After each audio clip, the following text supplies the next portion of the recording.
Bienvenidos al curso 222, donde estaremos discutiendo el tema de la disciplina en la iglesia. Y mi nombre es Edgar Aponte, tengo el privilegio de servir como vicepresidente de la Junta Internacional de Misiones en el estado de Virginia, en Estados Unidos, y también sirvo como profesor de teología hermenéutica en el seminario de Southeastern Baptist Theological Seminary en Carolina del Norte. Durante este tiempo estaremos discutiendo con ustedes, como dije al principio, el tema de la disciplina en la iglesia.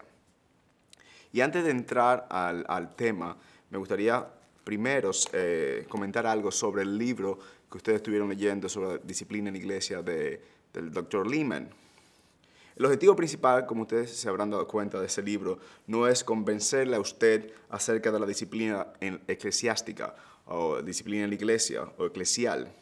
El objetivo es ayudar a que ustedes, ya estando convencidos, sepan cómo aplicar la disciplina en la iglesia. El libro no es un manual de cómo manejar cada pregunta que puedan surgir relacionado a la disciplina en la iglesia. Por ejemplo, ¿cómo podemos disciplinar a uno? ¿Podemos disciplinar a alguien que no es miembro de la iglesia? O la pregunta que surge, ¿qué debemos hacer si uno de nuestros miembros abandona totalmente la fe y deja llamarse a sí mismo cristiano? ¿Deberías aceptarse en la iglesia a una persona que no se ha arrepentido de pecado? Ese tipo de cosas son preguntas que el libro toca, pero más bien que darle a ustedes un manual de cómo responder o cómo manejar cada caso en específico, el libro busca darle a ustedes el marco teológico por el cual ustedes deben pensar y entonces responder cada pregunta que va a surgir en el contexto del ministerio de la iglesia local. El libro está dividido en tres partes. La primera parte presenta un marco teológico. Segundo, luego la segunda parte habla sobre algunos casos, cómo aplicar ese caso, ese marco teológico. Y la tercera parte da algunos ejemplos concretos. Yo espero que ustedes hayan leído el libro y si no lo han leído, por favor, le motivo a que lo lean. Es un libro que será de mucha edificación y bendición para ustedes. Pero antes quería comentarles sobre el libro. Antes de ya irme al tema de manera directa, quiero que iniciemos en oración. Oramos. Padre nuestro que estás en el cielo, venimos delante de ti en el nombre de Cristo y en el poder de tu Espíritu. Te damos gracias porque sabemos que tú nos escuchas, porque venimos en el nombre de tu Hijo, no por ningún mérito nuestro, sino por tu gracia salvadora en la persona de Cristo a través del Espíritu Santo. Padre, te pedimos que tú estés con nosotros en este tiempo.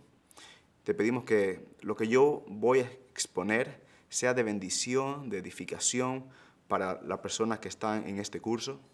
Te pedimos, Padre, que esto no sea un mero ejercicio de estudio o un ejercicio académico o de estudio bíblico, que más bien sea un acto de adoración en el cual, conociéndote a ti más, conociendo tu santidad y las instrucciones que tú nos has dado, cómo manejarnos como iglesia, que esto nos lleve a adorarte más, a amarte más y amar unos a otros en el contexto de la iglesia local.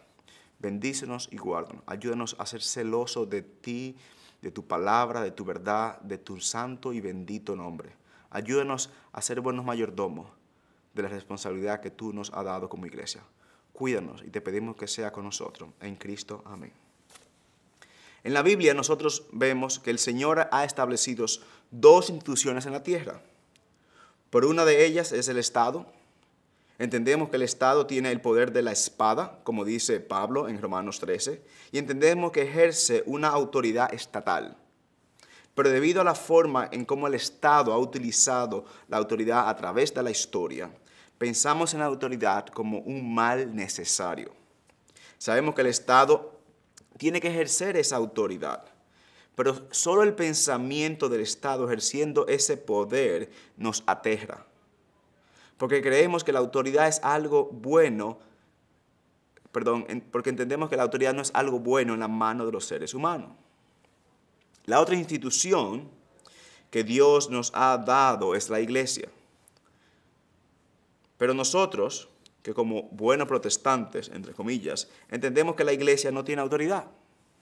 Sabemos que la Biblia tiene autoridad, pero a diferencia de los católicos romanos, no pensamos que la iglesia como un ente de autoridad. Y lamentablemente ese es un error que muchas iglesias evangélicas cometen hoy día. Dicen, nosotros solo creemos en la autoridad de la Biblia y rechazan cualquier autoridad eclesiástica. Los primeros protestantes no pensaban así. A diferencia de nosotros hoy día, ellos sí entendían que la iglesia tiene una autoridad que fue dada por el Señor y la iglesia está llamada a ejercer esa autoridad. Por eso, tendemos a pensar en la iglesia como una sociedad voluntaria. Usted decide entrar y usted decide cuándo salir. Usted decide, usted elige, usted toma la decisión. Y ciertamente es así como los sociólogos contemporáneos piensan sobre la iglesia. Hace unos años, el sociólogo de la Universidad de Harvard, Robert Putnam, publicó un libro titulado Bowling Alone, que terminó convirtiéndose en un bestseller o un libro mejor vendido. En ese trabajo, el doctor Putnam, el profesor Putnam de la Universidad de Harvard, hace una investigación de organizaciones voluntarias, como una liga de fútbol o béisbol, como clubes sociales, uniones sindicales, campamento de jóvenes e iglesias. O sea, él incluye la iglesia entre esas instituciones. La iglesia era una más de esas sociedades voluntarias. La persona tiene la autoridad de decir cuándo se une y cuándo la deja. ¿Son buenos los beneficios? Entonces me uno. ¿No son tan buenos? Entonces me salgo. La iglesia es como en Estados Unidos le llamamos una tienda, como un Costco, como una tienda de servicios en la cual yo pago una membresía y me uno a ello porque entiendo que los beneficios que voy a obtener son mejor que la cuota que pago. Tristemente es así como muchos cristianos piensan sobre la iglesia. Si los beneficios no son tan buenos, entonces renuncio. La iglesia pasa a ser como un mero club deportivo. Así es como muchos de nosotros pensamos sobre el tema de la membresía. Y es así que nuestra sociedad, nuestra mente ha sido moldeada en cuanto al tema de la autoridad, la membresía y la disciplina. La autoridad es la Biblia, escuchábamos decir. La iglesia no tiene autoridad. Eso es lo único que importa, es la única autoridad. Y la iglesia funciona, o la vemos, como una institución voluntaria, así como vemos los clubes o asociaciones. Por supuesto, ocurre que cuando vemos la iglesia de esta forma, especialmente en una sociedad consumista, la iglesia se convierte en un lugar más donde vamos a ejercer la elección nuestra como consumidor. El consumidor tiene la autoridad y por ende él usa esa autoridad para hacer comparación y evaluar sus compras. Y decimos, la música aquí es buena, pero los programas para niños allí son mejor. Los programas de escuelas aquí me gustan más. Los programas de vacaciones o de verano me gustan más en esta iglesia. El líder de adoración aquí toca mejor. Y esas expresiones o ese tipo de ideas nos llevan a nosotros a cómo decidir a qué iglesia nos unimos. No estoy seguro si esta iglesia se ajusta a los gustos de mi familia, escuchamos decir. Y claro, nos alegramos de que existen políticas de evolución. Tristemente es una realidad que vemos en muchos lugares. Las personas pasan de iglesia local a iglesia local buscando un producto, buscando qué se ajusta mejor a sus deseos o a sus necesidades. O sea que vemos la iglesia de una óptica consumista, lo que provoca que como líderes de la iglesia sintamos la necesidad de llegar a un buen programa para competir por los clientes. Y cuando esto ocurre, la membresía en la iglesia se reduce a cómo promover mejor nuestros programas. En el peor de los casos se convierte en un instrumento para elevar el ego del pastor. Y usted ven que personas pasan, cristianos, de una iglesia a otra iglesia. Y en comunidades, iglesias compiten por la membresía de algunas personas. entonces las personas dicen, ese pastor tiene mucha gente. Y el pastor se siente bien consigo mismo. Y en cuanto a la disciplina de la iglesia, entonces, bueno, si la manera de atraer personas es lo que pensamos, la disciplina va a pasar a un segundo plano, o bien, gracias. Y inicio hablando del tema de la autoridad y el tema de la membresía y de cómo muchas personas ven la autoridad y la iglesia misma, porque esto impacta de manera directa, fundamental, cómo nosotros entendemos el tema de la disciplina. En ese contexto consumista, la disciplina pasa a ser algo sin importancia. Bien, gracias. Los líderes no quieren ejercerla. Los líderes no piensan en ella. ¿Por qué? Porque no es bueno para atraer clientes. Y tristemente, eso es algo que vemos con demasiada frecuencia. Bueno, es un poco de nuestro contexto.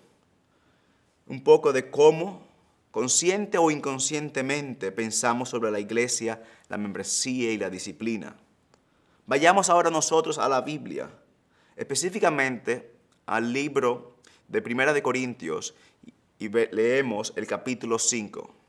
Vayámonos ahora, les repito, Primera de Corintios, capítulo 5.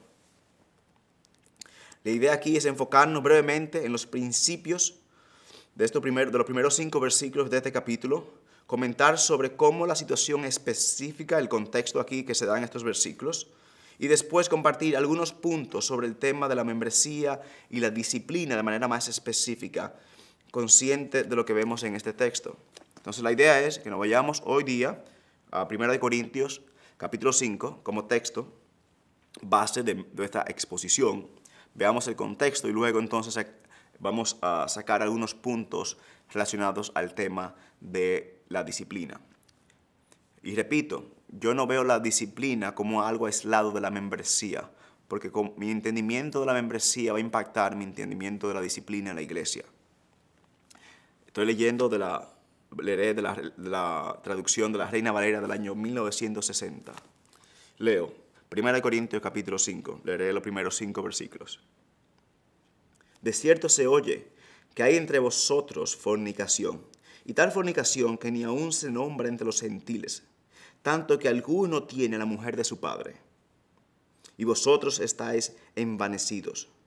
¿No deberíais más bien haberos lamentado para que fuese quitado de en medio de vosotros el que cometió tal acción? Ciertamente yo, como ausente en cuerpo, pero presente en espíritu, ya como presente he juzgado al que tal cosa ha hecho. En el nombre de nuestro Señor Jesucristo, reunidos vosotros y mi espíritu con el poder de nuestro Señor Jesucristo, el tal sea entregado a Satanás para destrucción de la carne, a fin de que el espíritu sea salvo en el día del Señor Jesús. Pablo recibe un reporte de una situación que ya era pública entre los corintios. Es un caso de inmoralidad sexual, pornea. Específicamente es un caso de incesto. Él dice aquí, uno tiene la mujer de su padre, ¿verdad? Lo más probable es que fuera su madrastra, porque no dice su madre biológica, ¿verdad? No dice su madre, sino la mujer de su padre. Ese señor, el joven, estaba teniendo una relación íntima, sexual, con su madrastra. El uso del verbo que vemos aquí en el estado presente apunta a una relación presente y constante. No fue algo que ocurrió una vez, es algo que continúa teniendo lugar. Este tipo de relación no solamente es condenada repetidamente en la Biblia, como en Levítico 18:8 o en Deuteronomio 22:30 o en Deuteronomio 27:20, sino que también era repugnante hasta para la comunidad pagana y politeísta del primer siglo. De hecho, una conducta como esta en la cultura de la ciudad de Corinto era merecedora del ostracismo, que era la decisión de los ciudadanos que permitía excluir de la comunidad a una persona que tenía una conducta inmoral y repugnante como este caso.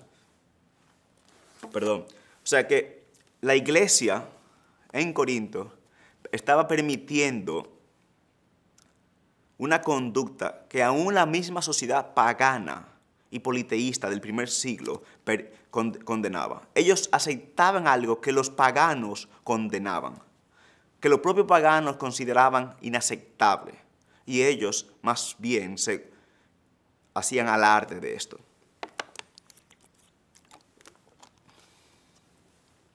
Pablo está escandalizado frente a la tolerancia y asqueado por la aprobación de tal conducta por parte de la iglesia, de la congregación. Ellos estaban orgullosos de tal situación. Estaban envanecidos, como dice Pablo. Y Pablo les dice, ¿no deberían más bien ustedes estar lamentados y haber quitado a esa persona de en medio de ustedes? Diferentes iglesias no aplican la disciplina por diferentes razones. Algunas no la aplican por ignorancia bíblica, otros por temor a los hombres, uno porque no quieren que la persona se le vayan, o por algún vínculo de amistad, por diferentes razones. Tristemente, muchas iglesias no aplican la disciplina bíblica. Pero en el caso de los corintios, era orgullo. Ellos querían hacer lo que bien le parecía a sus ojos.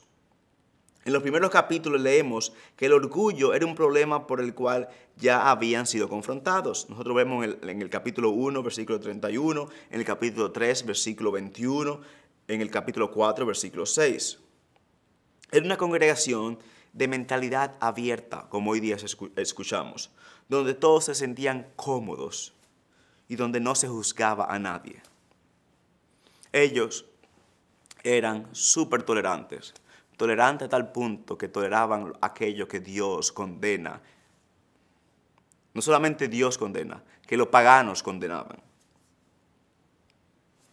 Y Pablo en ese contexto le dice, yo aunque no esté presente físicamente con ustedes, aunque sí espiritualmente, yo ya he juzgado a ese individuo.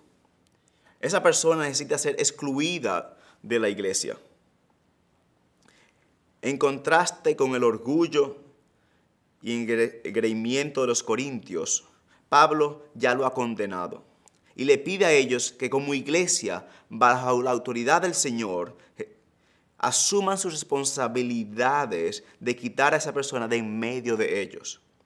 Y le dice, por favor, a tal persona deben sacarla, deben excluirla, deben excomulgarla de la iglesia. El término que él usa, el tal se ha entregado a Satanás para destrucción de la carne, en el versículo 5. Ahora aquí entonces quiero pasar a los puntos que quiero enfatizar, que vemos aquí que nos enseña este texto relacionado al tema de la disciplina. Primero, la membresía aquí está asumida en este texto. La palabra membresía no aparece. Pero el texto asume la membresía. Pablo sabe a quién le está escribiendo. Y los corintios sabían a quién él se refería cuando le decía que quitaran a esa persona de en medio de ellos. Hay una delimitación de quién pertenece y quién no pertenece. De hecho, él escribe a un grupo en particular. Él no le escribió a los corintios en términos de toda la sociedad a los corintios. Él escribió a los corintios que eran parte de la iglesia. Cuando él le dice, saquen a esa persona de en medio de ustedes, ese medio de ustedes, ese grupo, ese conglomerado, ellos sabían quiénes eran.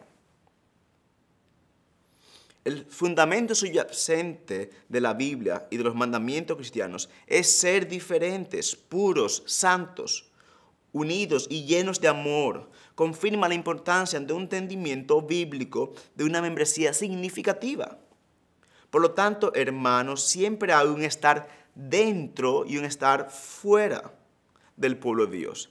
Repito, siempre hay un estar dentro del pueblo de Dios y un estar fuera del pueblo de Dios. Y eso es lo que nosotros podemos ver a través de toda la Biblia. Había una gran diferencia de estar dentro del jardín del Edén y estar fuera del jardín. Lo mismo con el arca. Hay una gran diferencia que estar dentro del arca y estar fuera del arca. El pueblo de Dios en el desierto debía estar ceremonialmente limpio para permanecer dentro del campamento y no ser expulsado. Las leyes alimenticias, los festivales, los límites políticos y los lugares de adoración en el Antiguo Testamento e incluso las fuertes prohibiciones contra el matrimonio con gente de otros pueblos apuntaba a un estar dentro y un estar fuera del pueblo de Dios. En el Nuevo Testamento, como sabemos, los límites étnicos y culturales del Antiguo Testamento desaparecen. No obstante, debe haber una clara línea divisoria entre aquellos que son el pueblo de Dios y aquellos que no lo son. Nuestra profesión de fe y el fruto del nuevo pacto en nuestras vidas dan evidencia de esto, como también las prácticas del bautismo y la cena del Señor, las dos formas externas que nuestro Señor nos mandó a practicar, las ordenanzas. El bautismo y la cena del Señor son precisamente lo que le dan una sustancia y una forma de membresía a una iglesia. Algunos están dentro, los que han sido bautizados, y son bienvenidos a la mesa del Señor, y otros que están fuera, los que no son bienvenidos a la mesa y que no han sido bautizados. También está el aspecto de la responsabilidad de unos con otros. La Biblia llama a obedecer y a honrar a los líderes, y los pastores a amar y a cuidar, proteger y alimentar las ovejas. La exhortación de los unos a los otros. La iglesia en Corintio no era responsable por todas las personas de la ciudad, solo por los miembros de la iglesia. Por eso Pablo dice, juzguen a los que están dentro y que Dios juzgará a los que están fuera. Versículos 2 y 13. Leamos un momento. En los versículos 2 y 13, capítulo 5, dice, porque, voy a leer un poquito más para tener el contexto. Os he escrito por carta, versículo 9, que no os juntéis con los fornicarios, no absolutamente con los fornicarios de este mundo, o con los que practican la avaricia, o con los ladrones, o con los idólatras, pues en tal caso os sería necesario salir del mundo. Más bien os escribí que no os juntéis con ninguno que llamándose hermano fuere fornicario, idólatra, maldiciente, borracho o ladrón, con el tal ni aun comáis. ¿Por qué? ¿Qué razón tendría yo para juzgar a los que están fuera? ¿No juzgáis vosotros a los que están dentro? Porque los que están fuera, Dios juzgará. Quitad pues a ese perverso de entre ustedes. Pablo aquí enfatiza. La responsabilidad de la iglesia es cuidar y supervisar a los que están dentro, a los que están fuera, al mundo, aquellos que no se llaman cristianos, que no profesan fe en Cristo. Dios los juzgará. Pero los que están dentro, es nuestra responsabilidad como cuerpo de Cristo, cuidar por el cuerpo de Cristo. Entonces, es un punto importante que nosotros debemos ver. Aún aquí es un texto que enfatiza el tema de la disciplina bíblica en la iglesia, ¿verdad? Asume el tema de la membresía, porque uno va relacionado al otro siempre. Segundo punto, el abandono de la disciplina en la iglesia invita a la burla del mundo. Repito, el abandono de la disciplina en la iglesia invita a la burla del mundo. La iglesia está llamada a reflejar el carácter del Dios que la compró con su sangre. Está llamada a dar testimonio de la santidad y la pureza del Dios que dice conocer. Es por esa razón que el Nuevo Testamento enfatiza la importancia de la disciplina en pasajes como vemos aquí, pero también en otros lugares como Mateo 18, en Gálatas 6, 1 y 2, en Efesios 5 y otros textos. Y es por eso que el apóstol Pablo nos dice, mantener entre los gentiles una conducta irreprochable, a fin de que aquellos que os calumnian como malhechores, ellos, por razón de vuestras buenas obras, al conocerlas, glorifiquen a Dios en el día de la visitación. Pedro. Pero la iglesia en Corinto está haciendo lo contrario, o estuvo haciendo lo contrario. Imagínese usted, ellos habían sobrepasado el nivel de tolerancia del mundo en cuanto a inmoralidades. Permitían algo entre ellos que hasta el mundo condenaba. Imagínese los comentarios del pueblo sobre esa iglesia. En ese sentido, ellos eran una representación más fiel del mundo que de Dios. Hermanos, una iglesia impura se convierte en una iglesia sin poder. Y repito, una iglesia impura se convierte en una iglesia sin poder. La tolerancia del pecado roba la belleza del evangelio y desmantela a la iglesia de sus testimonios. Tal vez por una temporada reciba el aplauso de un grupo, pero pronto esa iglesia será el objeto de burla y desprecio.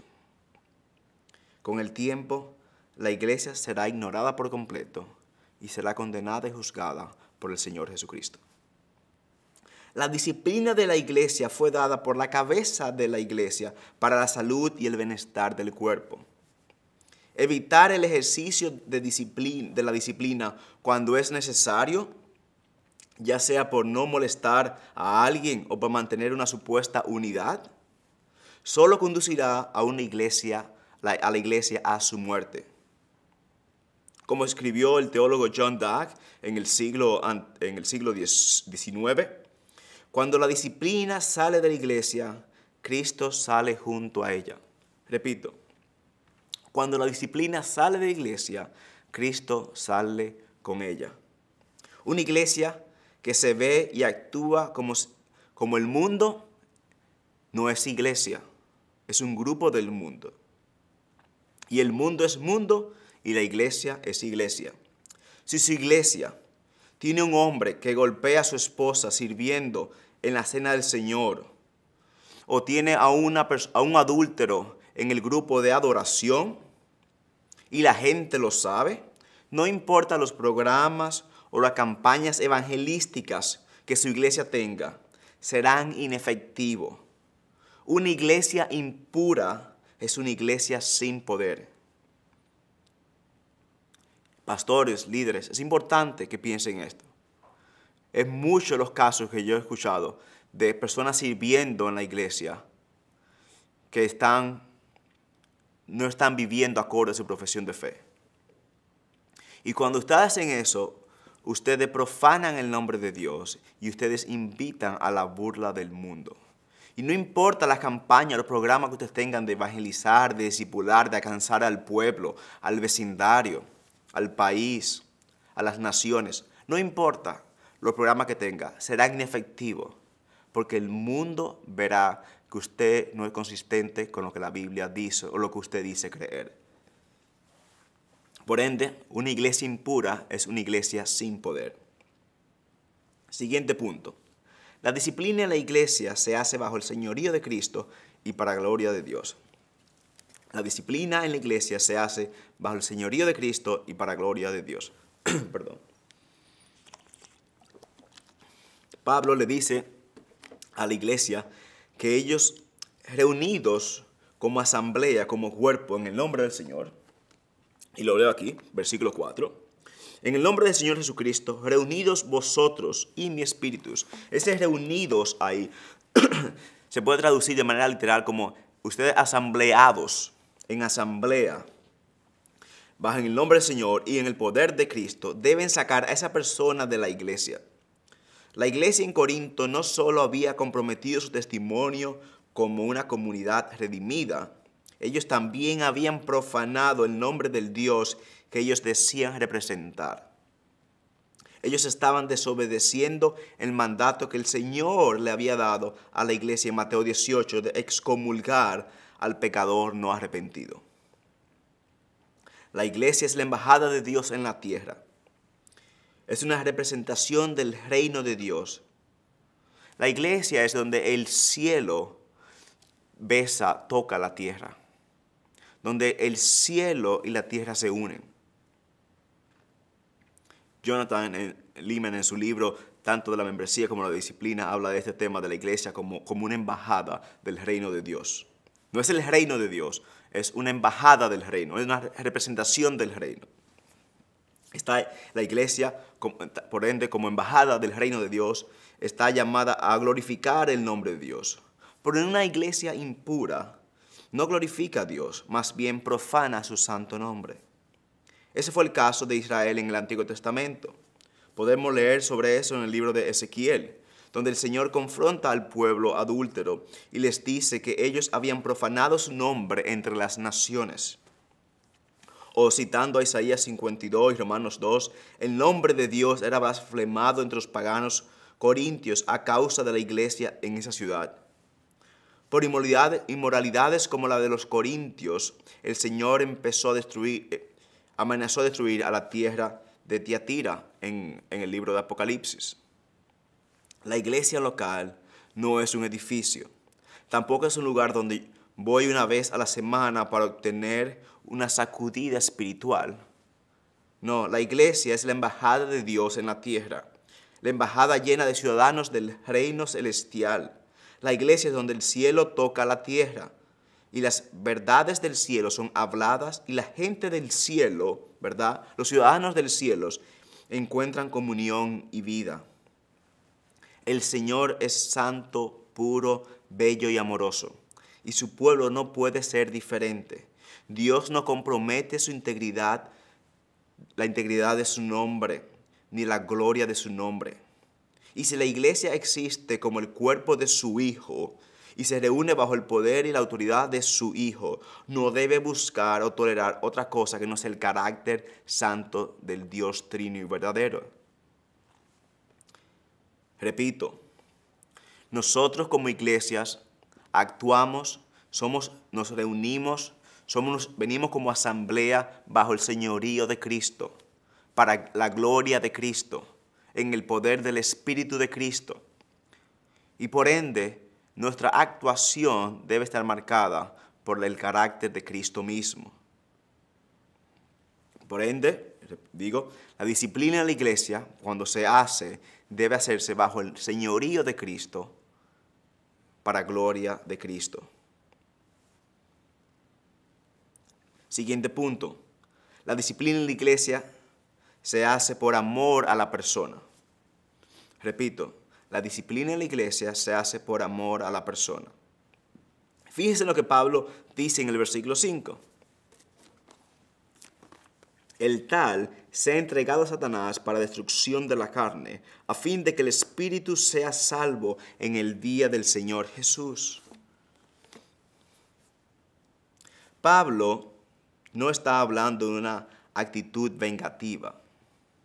Pablo no está hablando aquí con una actitud rencorosa. Como Leeman en su libro dice, la disciplina de la iglesia no es una acción retributiva, no es la promulgación de la justicia de por sí. Es una rehabilitación. Es la intención de ayudar al cristiano individual y a la congregación a crecer en santidad y piedad, a ser como Cristo. El tal sea entregado a Satanás tiene un fin, la destrucción de la carne. Fíjense que dice, el tal sea entregado a Satanás para destrucción de la carne. ¿Qué significa esto? Y que la persona sea salva en el día del juicio. La meta es la sanación y la restauración de una persona que no está viviendo en sintonía a la confesión de fe que ha hecho. Entregar a Satanás es similar a lo que Pablo ya había dicho en el versículo 2, quitad de en medio de vuestro. Y que no se asocien con él, como dice que más adelante en el versículo 9. Muchas personas tratan de persuadirse ellas mismas y de persuadir a otros de que la disciplina no es un acto de amor. Pero el amor no es una licencia para hacer lo que sea o lo que bien me parezca. El amor busca lo justo y lo puro. Oh amigo, el amor no es una idea abstracta o mariposas en el estómago. No, el amor es una persona que es amor y verdad. Y cuando Pablo habla de destrucción en la carne, él lo que quiere es que la persona sea más bien confrontada con la expulsión, para que eso, el Espíritu lo use para darle convicción a la persona, para que la persona se arrepiente y dice, y su espíritu sea salvo en el día del Señor Jesucristo. El objetivo es la salvación de la persona que no está viviendo una vida en Cristo. Como escribió Bonhoeffer, un teólogo alemán, en su libro Vidas Juntas, dice, nada puede ser más cruel que esa indulgencia que abandona a otros en el pecado. Nada puede ser más compasivo que una severa reprimenda a través de la cual se llama a otro cristiano a abandonar el camino del pecado y la destrucción. Repito la cita de Bonhoeffer. Nada puede ser más cruel que esa indulgencia que abandona a otros en el pecado. Nada puede ser más compasivo que esa severa reprimenda a través de la cual se llama a otro cristiano a abandonar el camino del pecado y la destrucción.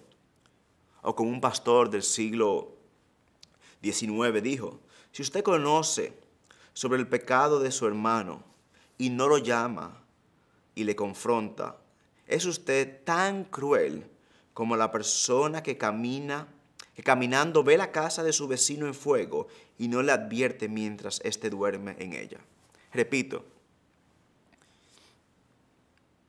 si usted conoce el pecado de su hermano y no lo llama y no le confronta como la Biblia le llama a usted que lo haga, usted es tan cruel como la persona que pasa por la casa de su vecino y su vecino durmiendo en ella y la casa en fuego y usted no le llama y le advierte. Si usted ve la casa de su vecino en fuego y su vecino dentro durmiendo y usted no le confronta, ni le llama, ni le despierta, usted es tan cruel como esa persona que ve a su hermano o a su compañero de iglesia en el pecado y en el camino de destrucción y no le confronta. La disciplina en la iglesia es un proceso amoroso y necesario en el cual la Biblia nos instruye a confrontar y corregir a una persona que no está viviendo una vida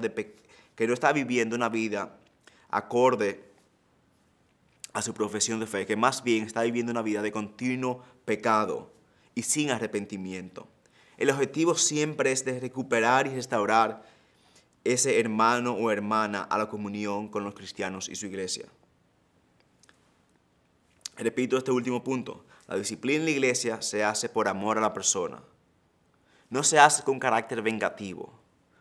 Está bueno que le pase. No, quiero destruirlo. Ese hizo tal cosa. No, ese no es el carácter de Pablo. La intención es usar eso como una reprimenda. Primero, para gloria de Dios, cuidando el nombre de Cristo. Y segundo, buscando que el espíritu de esa persona sea salvo en el día del juicio. Ahora quiero compartir con ustedes 10 puntos prácticos que debemos de cultivar para una disciplina significativa en nuestra iglesia local.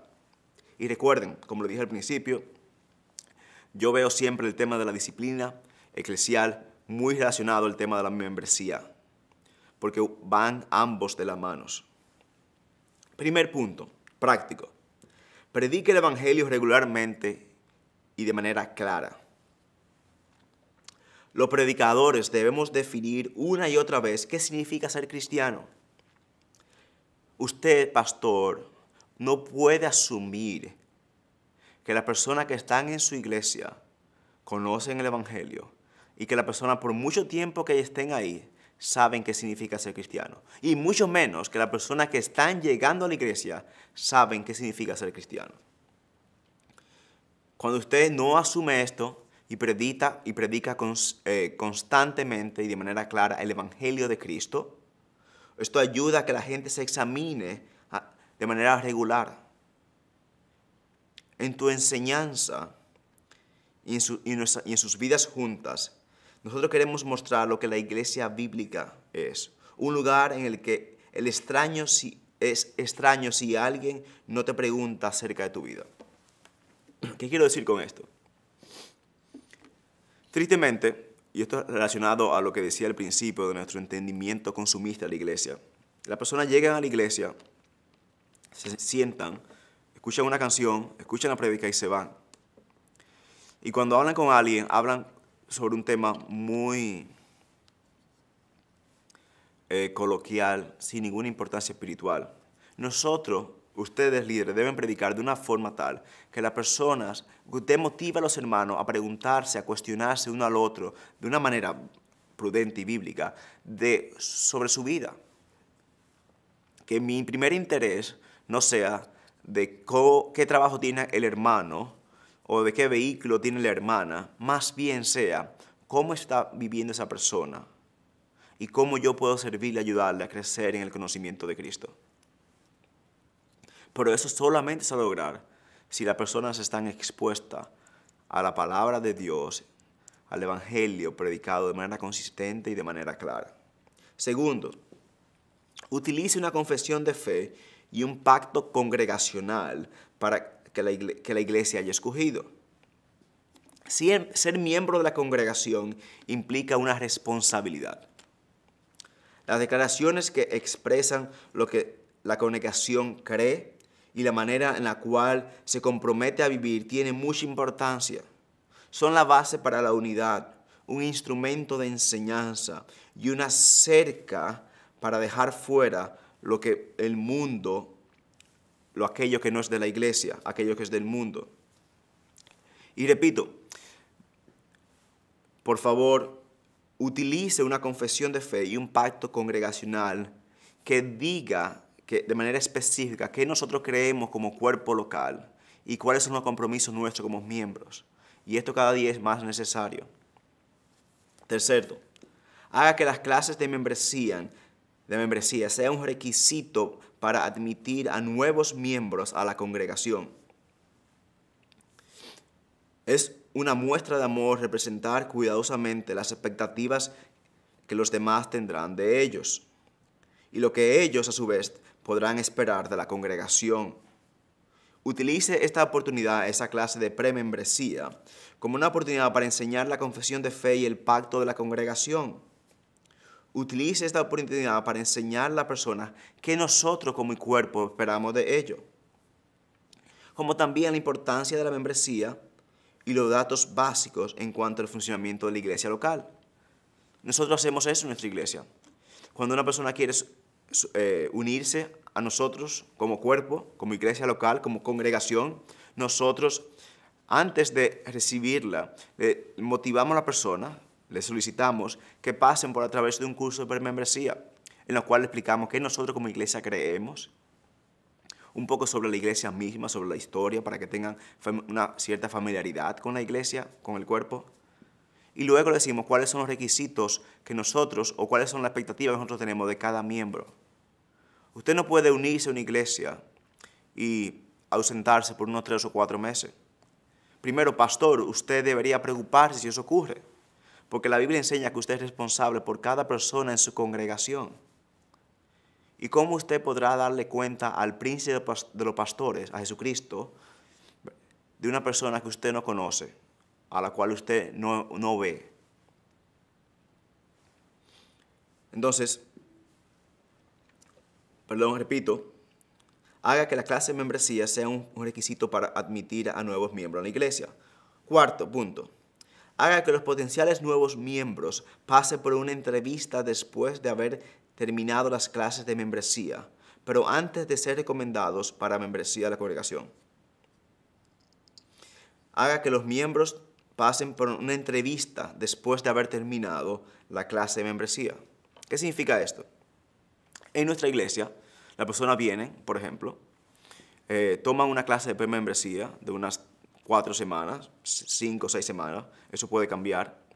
Después de eso, esa persona es entrevistada por uno de los pastores, por el pastor principal, y si hay varios pastores, por uno de los miembros del cuerpo pastoral, donde esa persona se le pide su testimonio. Nosotros queremos saber si esa persona tiene un entendimiento claro del Evangelio, preguntamos, ¿qué es el Evangelio?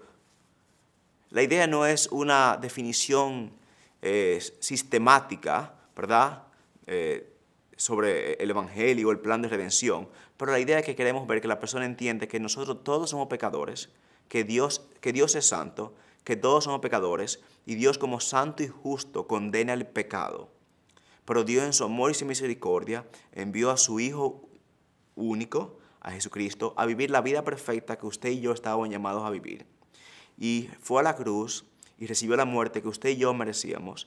Y Dios Padre y Espíritu le levantaron al tercer día de la tumba, declarando poder sobre la muerte, aceptando su sacrificio, para que todo aquel que se arrepiente y ponga su fe en Él sea salvo. No se pierda, mas tenga vida eterna. ¿Cuál es la idea? Que la persona entienda, porque alguien dice, sí, yo soy cristiano. Ajá, ¿y cómo se convirtió? No, yo nací en iglesia. No, nadie nace cristiano. Nosotros nacemos pecadores.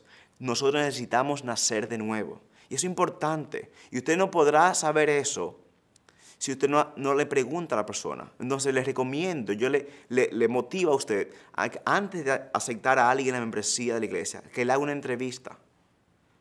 Conozca más de la persona.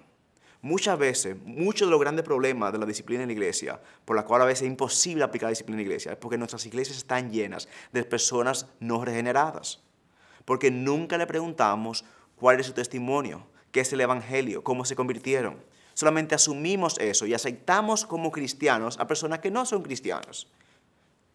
Y eso tiene, aparte de que no es correcto, que profana el nombre de Dios, tiene muchísimas implicaciones para el tema de la membresía y la disciplina. Quinto, deténgase a pensar antes de bautizar a niños y admitirlos en la membresía formal de la iglesia. La pregunta no es si un niño de 5 o 6 años puede confesar a Cristo. No, esa no es la pregunta. La pregunta es si en la congregación, si el cuerpo, que es responsable por cada cristiano, junto a los líderes, es capaz de discernir si un niño de 4 o 5 años es creyente. El amplio número de cristianos nominales en las iglesias bautistas, por ejemplo, en el caso mío en Estados Unidos, parece indicar que la respuesta es negativa. Porque muchas veces bautizamos a niños que no eran cristianos. Antes, y la idea aquí es un asunto de, la Biblia no dice qué edad debe bautizarse una persona. El tema es que sea prudente y busque sabiduría.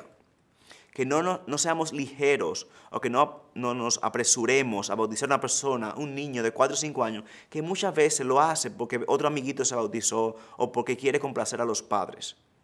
Cuando nosotros bautizamos a alguien, nosotros como congregación estamos diciendo, esa persona pertenece a Cristo. Y nosotros debemos ser cuidadosos. Porque básicamente nosotros decimos, esa persona es parte de Cristo. Y cuando lo bautizamos recibimos la membresía. Y eso conlleva responsabilidades. Entonces, antes de hacerlo, de bautizar a niños, deténgase. Y es una práctica que muchas iglesias continúan haciendo. 6. Esté al tanto de que la admisión a la membresía es una acción de la congregación. Repito, yo creo que ustedes han visto esto ya en el libro de Lehman, tanto la membresía como la disciplina. La pregunta, esta es una clara implicación de 2 Corintios 2:6. Se le debe enseñar a la congregación, ya sea mediante la manera más directa o a través de un voto congregacional o por medio de métodos directos, ¿verdad? Que el admitir o expulsar a alguien es una responsabilidad de la iglesia. Por ejemplo, aquí, en el texto que leímos hoy, en 1 Corintios 5, Pablo no le escribe a los líderes. Dice, ustedes pastores son responsables. No, él dice, ustedes a la congregación, expulsen, saquen a ese que está en medio de ustedes, que está durmiendo o teniendo relación íntima con la mujer de su padre. Pablo le escribe a la congregación porque la congregación es responsable. Lo mismo vemos en Mateo 18. Cuando el Señor Jesucristo le dice, si alguien pica contra ti, confróntale y se arrepiente, ganaste un hermano. Si no, busca a 2 o 3 testigos. Y si no le escucha tampoco a esos 2 o 3 testigos, entonces llévenlo a la iglesia.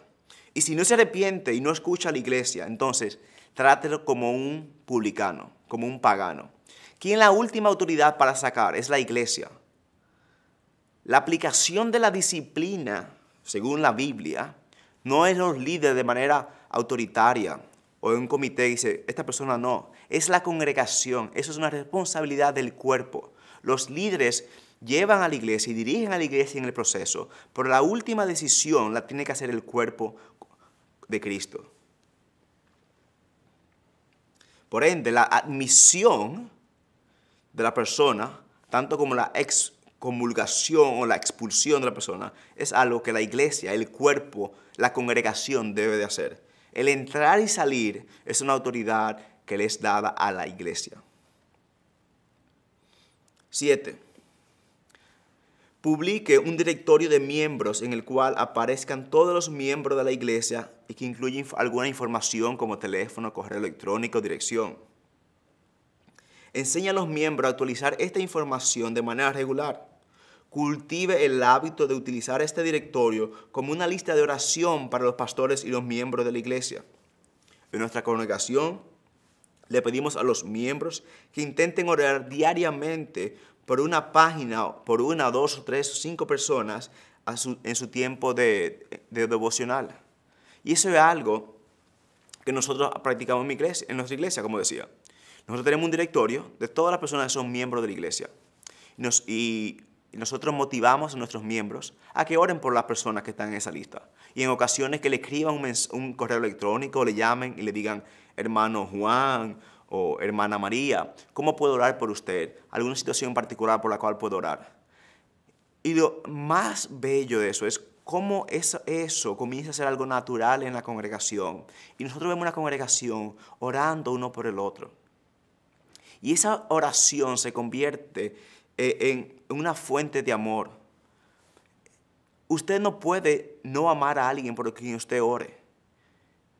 Pero tener una lista también nos ayuda a nosotros a recordar que nosotros somos parte de un cuerpo y que hay un límite entre aquellos que están dentro y aquellos que están fuera. Y eso es muy práctico. Yo les recomiendo a ustedes, pastores, si usted no tiene un directorio, traten de hacerlo y compartan eso con sus miembros para que ellos sepan quiénes son y para que ellos puedan orar uno por el otro. 8. Preocúpese que el cuidado pastoral de los miembros sea activo.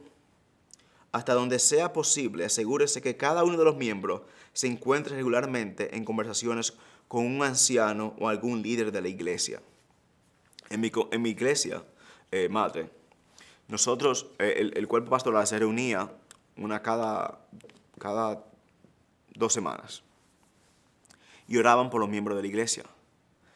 Al momento si llegábamos al nombre de algún hermano o hermana que ninguno de los líderes conocía, hacíamos una pausa y decíamos, ¿quién conoce a otra persona?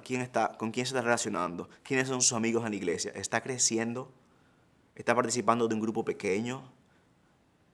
Si alguien no sabía dar la respuesta entre los líderes, no, se asignaba a un responsable. Dice, la próxima semana, la próxima reunión, usted nos dirá cómo está esa persona, está creciendo, quiénes son sus amigos en la iglesia.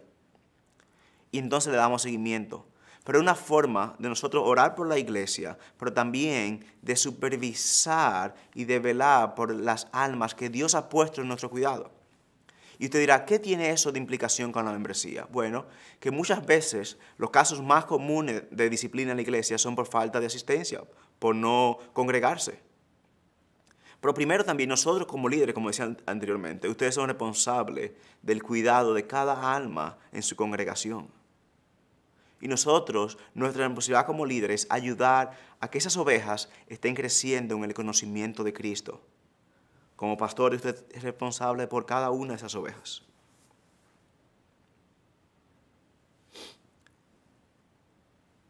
9. Trabaje para que el discipulado sea parte de la cultura de la iglesia. Tristemente, el discipulado ha sido reducido a mentorado. La gente confunde la mentoría con el discipulado. Nosotros no queremos ser personas como nosotros. El discipulado es hacer personas como Cristo. Pero el discipulado no puede ser reducido a un programa. El discipulado es vivir vidas juntos. es un discípulo ayudando a otro discípulo a seguir a Cristo. Entonces, trate de que ese discipulado en la iglesia sea algo normal en la vida de la congregación. De que las personas se reúnan a leer un libro de la Biblia. De que las personas estén estudiando un libro en particular. Que las personas estén discutiendo durante la semana el sermón que fue predicado el domingo. Para que nosotros uno a otro nos vayamos ayudando. Claro, la Biblia habla de que los mayores ayuden a los más jóvenes, que las mujeres más ancianas ayuden a las mujeres más jóvenes. Pero también nosotros debemos entender el discipulado no solamente como limitado a eso, sino también como viviendo la vida juntos. Por ejemplo, yo en mi iglesia soy ayudado por un hermano que tiene unos 75 años, que todavía está cantando y glorificando a Dios los domingos, que es un hermano fiel, y me ayuda a mí a recordar que los santos van a perseverar. Y Dios usa eso para ayudarme en mi propio caminar. O usa quizás al jovencito de unos 18 años que se acaba de convertir, que tiene un gozo y un celo del Señor y que cada día está evangelizando. Me recuerda a mí de ese fuego que nosotros debemos tener por las almas de los perdidos. Ese deseo de llevar el evangelio. Entonces el Señor no solamente me está ayudando a crecer a mí en esa relación uno a uno con hermanos que yo me reúno, sino también me está ayudando a usar esos hermanos mayores o más jóvenes o la hermana y su actitud de servicio para ayudarme a mí. Por eso nosotros necesitamos cada uno, necesitamos como cuerpo para crecer como cuerpo. Pero trate de que el discipulado sea algo normal y en la iglesia.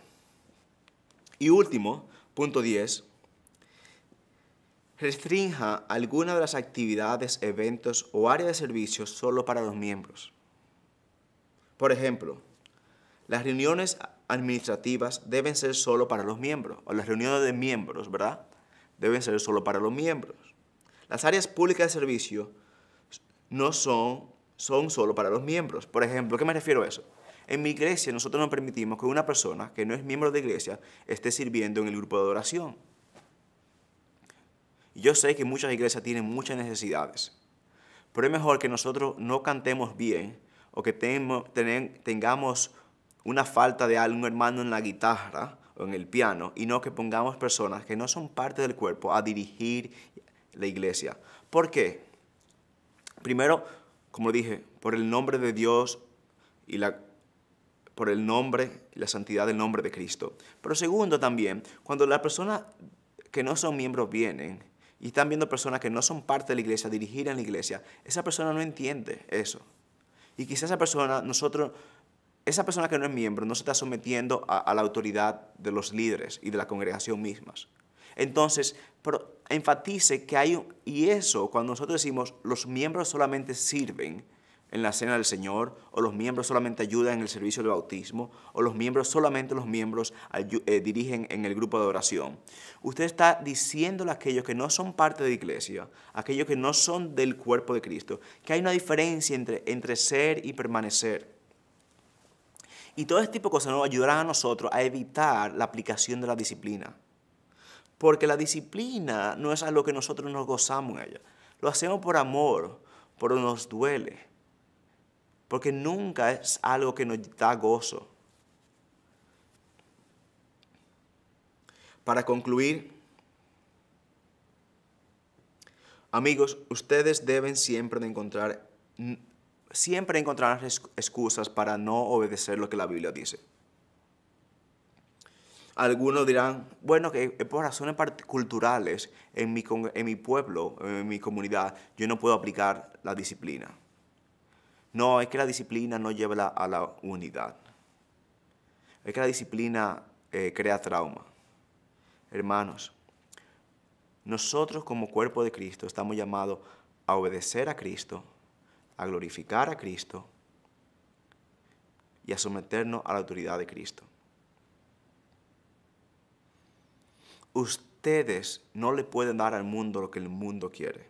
Ustedes tienen que dar al mundo lo que el mundo necesita. Ustedes siempre tendrán excusas para no ejercer la disciplina. Pero una iglesia que no ejerce la disciplina, que no está en santidad, pierde su poder y deja de ser iglesia. Nosotros estamos llamados a someternos. Y recuerden, la disciplina no se hace con una actitud vengativa o rencorosa. La disciplina se hace con una actitud por amor a Cristo y por amor a la persona. Nosotros como cuerpo de Cristo estamos llamados a vivir en santidad. Como cuerpo de Cristo estamos llamados a glorificar el nombre de Cristo. El momento que nosotros fallamos en la disciplina, nosotros invitamos la burla del mundo. Nosotros vivimos de forma tal que las personas de afuera, como dice Pedro en su carta, que aún estando en contra de nosotros, al ver nuestra conducta, glorifiquen al Señor en el día de la visitación. Yo le invito a ustedes,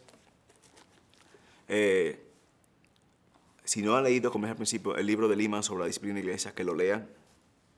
Es un libro que es de mucha bendición. Y yo espero que esta exposición sobre el tema de la disciplina, basado en 1 Corintios 5, sea de edificación para ustedes. Lo más bello es una iglesia en santidad. Y esos pasos que yo le dije a ustedes, prácticos, que debemos aplicar en toda la disciplina, la idea es que nosotros, aplicando eso, evitemos la aplicación de la disciplina. De que las personas entiendan el Evangelio. De que las personas entiendan su responsabilidad uno con el otro. Y las personas entiendan su responsabilidad como iglesia. Yo aquí concluyo. Yo espero que este tiempo haya sido de edificación para ustedes y que este curso 222 por el cual ustedes han estado trabajando en los próximos meses, ustedes hayan encontrado eso como un tiempo de edificación, un tiempo en el cual ustedes han estado creciendo en el conocimiento de Cristo. Yo espero que en los próximos semanas, luego de que ustedes estén al final de la conclusión de este curso, de este taller sobre la disciplina bíblica, podamos tener un encuentro de preguntas y respuestas en el cual ustedes puedan formular preguntas sobre lo que yo he expuesto hoy aquí y lo que ustedes han estado leyendo. Bueno, que el Señor les guarde y esperamos, como decía, que este tiempo haya sido de edificación.